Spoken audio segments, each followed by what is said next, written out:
Cafe Networking Podcast promotes successful business experts. I'm Tom Riot, connecting people throughout the world from my podcast studio in Brazil. Joining us today from Oxford, England, Duncan Bhaskaran Brown. He's CEO of Alk Aware, alcohol awareness expert. He's a speaker and author of Real Men Quit and Get Over Indulgence.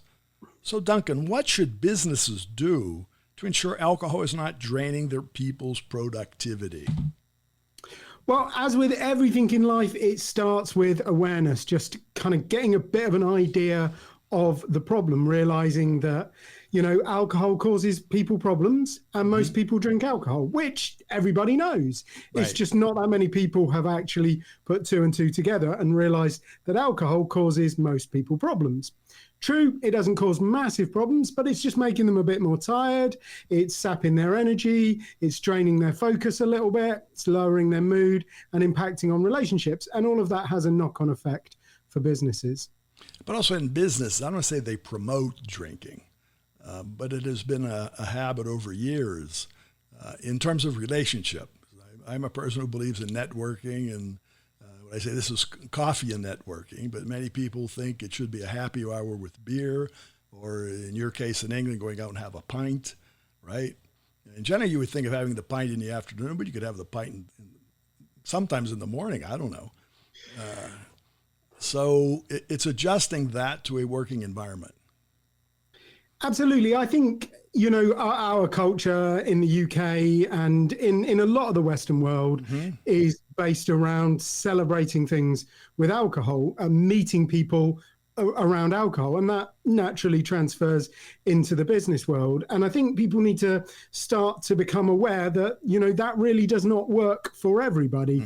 And actually this kind of need to go out and drink when you're having a meeting or doing a deal or something like that, that is something that we really should be moving past. We should start to appreciate the impact that has on our employees. And, honestly, if you are really getting your employees to regularly go out and consume alcohol, you probably need to start to think carefully about that, because alcohol is a dangerous substance. Right. And if it was any other dangerous substance that you were making your employees handle, there would be loads of risk assessments, there would be labels, there would be training, but we have this huge blind spot to alcohol.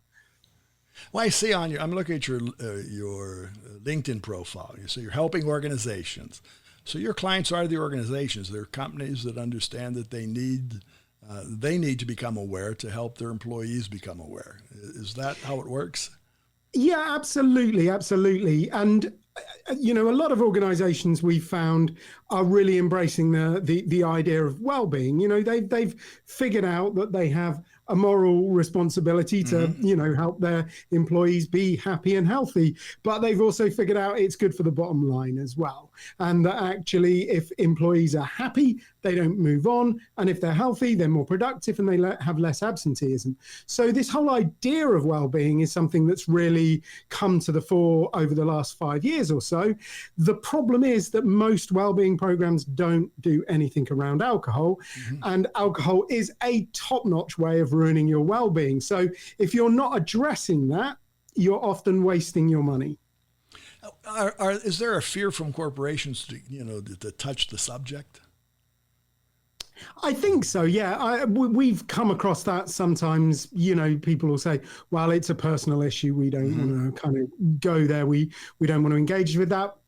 We've also come across, quite frankly, senior leaders and senior management teams that are drinking pretty heavily. They're the worst among the people in the company. So, yeah, there is some resistance, but things are changing in society, and more people are becoming aware of the impact alcohol has, and more of them are choosing not to drink. And they do that for all sorts of reasons. Most people are quite aware of the religious reasons, but actually, if you're from sort of the eastern part of Asia, then there's about a sort of 30 to 50% chance that you lack the enzyme that helps you digest alcohol. And therefore, it's quite uncomfortable drinking alcohol. Not the way it's uncomfortable for all of us, it's Right. extra uncomfortable for them. So, and a lot of young people now, they prioritize their success in life over drinking. I mean, when I was at university, everybody drank. Right. Now it costs so much to get an education.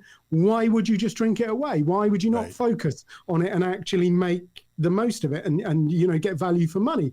I know that's one of the reasons why more and more young people entering the work environment now they just don't drink, and they don't want to be associated with these cultures. That's good news. But and when you mention health, actually, there's a number of aspects to health. We're talking mental health, physical health.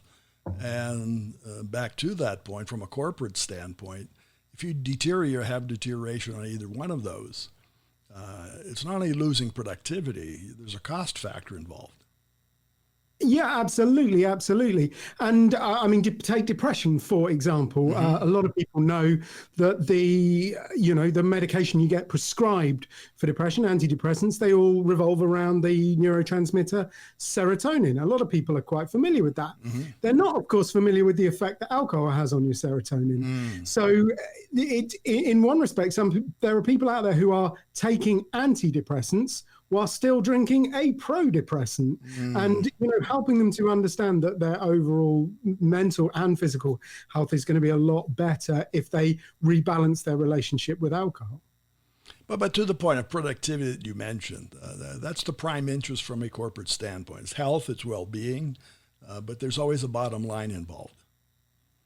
For sure, for sure. And I think if you look at the way the science is going, there's more and more evidence that's suggesting actually what we always thought of as moderate drinking has an impact on productivity.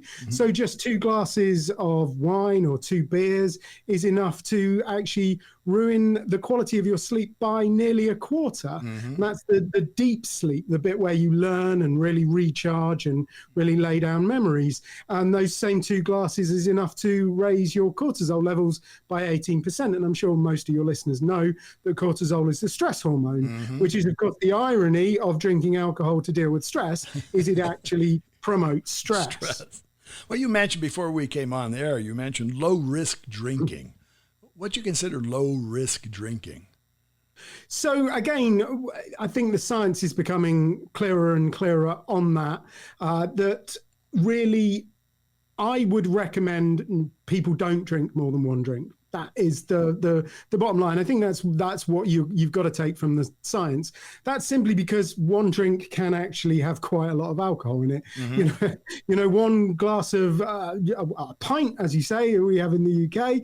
One of those big beers, strong beer, you can easily top 3 units with that. So one of those is definitely enough. So we talk about generally, don't drink more than 1. Drink 2 or 3 times a week. And actually that low risk area, it increases your enjoyment. Because you're doing it less, you have to become a bit more aware of it. Right. You tend to actually savor it a little bit more. And there's lots of techniques to kind of increase your mindfulness and actually become a bit more of a connoisseur with it. And, really be aware that you're drinking it. Because so much of the drinking that we do is automatic. It's Friday, we'll have a drink. There's football on, we'll have a drink.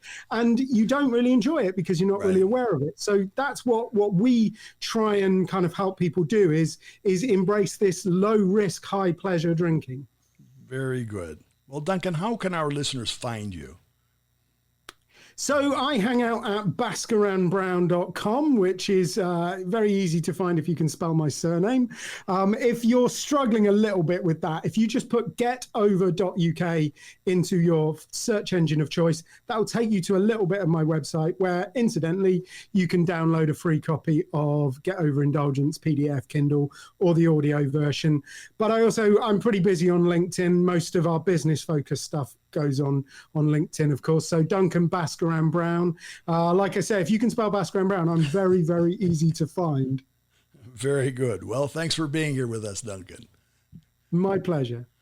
And for our listeners, it's Duncan, Duncan. The second name is Bhaskaran.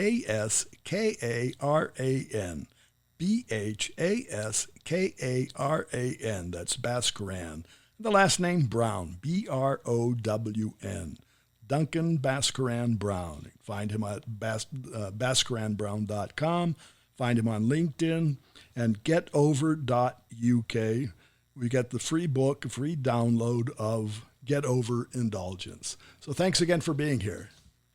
It's my pleasure. Thank you. Cafe Networking is brought to us by Focus MI Market Intelligence, an agricultural market research specialist in Brazil. More information at their site, focusmi.com. Talk to Tom, talk to the world. Thanks for listening. Till the next time here at Cafe and Networking Podcast.